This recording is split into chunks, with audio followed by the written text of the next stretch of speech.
are dying. The vaccines are dying. If you remember, the vaccines that were given to us were given to us under a protocol. Just a second. This will settle it. This will settle it. I mean, at the end of the day, we want to know whether Ajimameno was wrong or right. Yes. With the president puts a chair in an SUV and travels with it behind him. Is that policy? Is that policy? And then when people get upset, you are saying, oh, no, let's not do that, let's not do this, let's not do that. Let me assure you, and I say it categorically here and now, President Mahama is not traveling with the kinds of convoys that Akufo-Addo travels. Oh, there's a video. There are videos of many things. Video of President Mahama. He was saying it.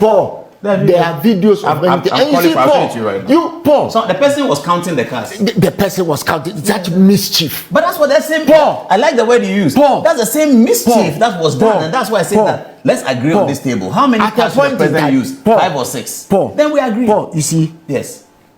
It's mischief. Paul, and they all do it. Paul, at a point in time in your life, you were a fixture in President Mahama's house, so you know him as well as you know him as well as I am. But that's the point I'm coming to. Please. But that's the point. You know how humble.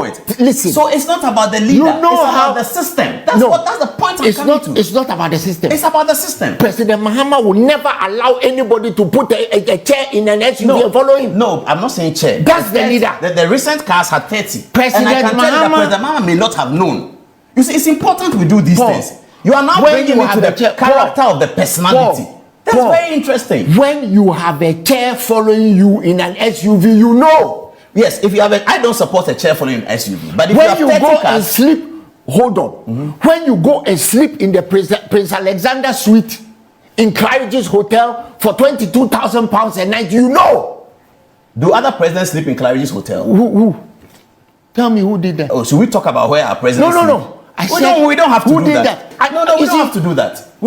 These are the things we shouldn't do. Paul, because you see, it's not the president that booked the hotel. You know why, Paul? It's the state apparatus. But the president should be important. Paul, these are the things. The president should be interested in how the taxpayers' money is spent. That is why we voted him into office. Absolutely. But now let's come to the question of the DEP that you were raising, which is a very important question. Please don't make any excuses for I'm not making excuses. Too many people are suffering. I agree with you. I'm suffering.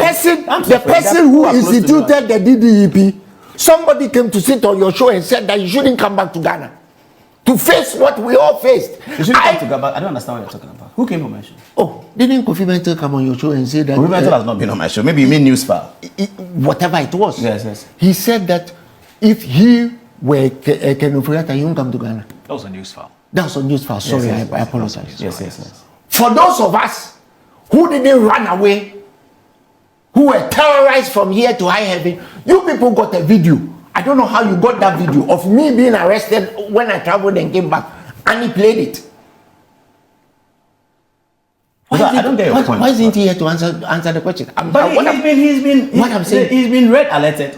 Red alerted for what? Hasn't OSP I'm saying that Paul Ken is not here apparently because he's recovering from some illness. I like the word you use. I like the word you use apparently. No, apparently because I don't know the facts. Paul, I don't know the facts, but I know that he is due to come. You don't know that. You don't know the facts of the sick hospital and all that. Paul, I know that.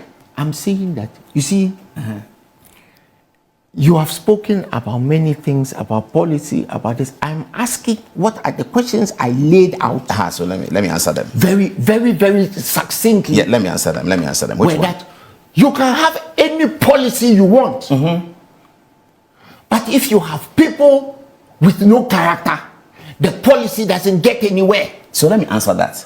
Let me answer that. Hold on, let me answer that. You're an engineer. COVID, you understand this better than me. Paul, let me finish. You have to do the policy such that there is no discretion, or you reduce the discretion. President Akufo-Addo, does he tell himself how much he should be paid? It is decided. It is predetermined. So he comes into office, he takes the president's salary. The salary you are taking now is predetermined before you got there. During COVID, yes, we had an incident where the health minister broke the law. Right? Broke the law. He was cited by his own colleagues in parliament. You refer to Ajimameno? I don't even need to mention that. I want to remember which law he broke so that we can deal with it. Did he not give out a contract without asking for permission for parliament? Yeah, the Sputnik. The Sputnik. Yes. Yes. What did the president do? He went to his constituency. Whose constituency? Ajimamenu's constituency. And in his speech he said, parliament,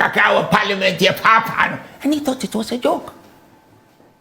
No, he didn't act on it. He thought it was a joke. How did he break the law? The law, Parliament is the law-making organization. Paul, so somebody breaks the law in Parliament. Paul, I expected the president to act after he had heard that Ajimamenu had broken the law, because he knew he had broken the law. And why what law did he break?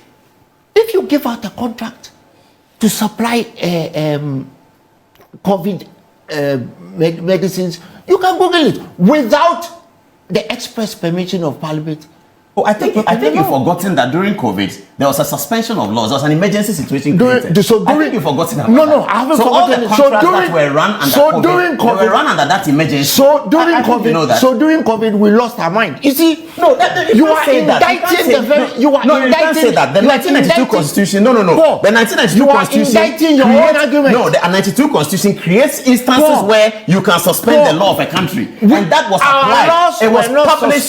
It was published. Our laws were not published. Our laws were not suspended. And during COVID, it was. That's why you couldn't move. During COVID, that's why you couldn't move. But the law for you to consult Parliament when you were procuring goods was not suspended. I submit to you that it was. And that is why Ajimamenu cannot be punished even today. Who said he cannot be punished? So they should punish. Oh, just wait. It's time. Paul, during COVID, if an armed robber came to your house, the fact that it was COVID, the law was not suspended. The law that suspends also delineates, back to my word, it delineates what is suspended and what is not suspended. I bring the 1992 Constitution, let me show you. You are using a lot of English. I went to water school, you went to present. No, your English is better. Yes, I get it.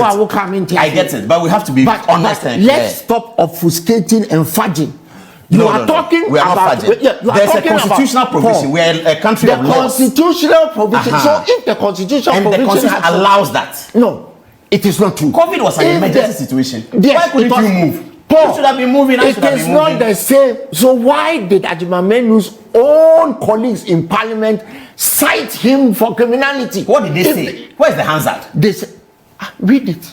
So let me do this. Gentlemen, let me do this. Please do that. Because the 1992 Constitution has ways in which the President of Ghana is able to suspend the operation of certain laws. And the President of Ghana took advantage of the COVID, came to Ghana Broadcasting Corporation, announced to the public the regime that we are under within the COVID. That regime allowed him to impose restrictions on us. It allowed him to impose restrictions on certain areas. Suspend the procurement laws. Don't go there. But you have to suspend the procurement laws, because if you are in the health office and you need to bring in vaccines immediately, and you are now going to go through a COVID process, and Ghanaians are dying. Ghanaians are dying. If you remember, the vaccines that were given to us were given to us under a protocol. Just a second.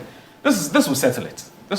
I mean, at the end of the day, we want to know whether Ajimamenu was wrong or right. Yes. With the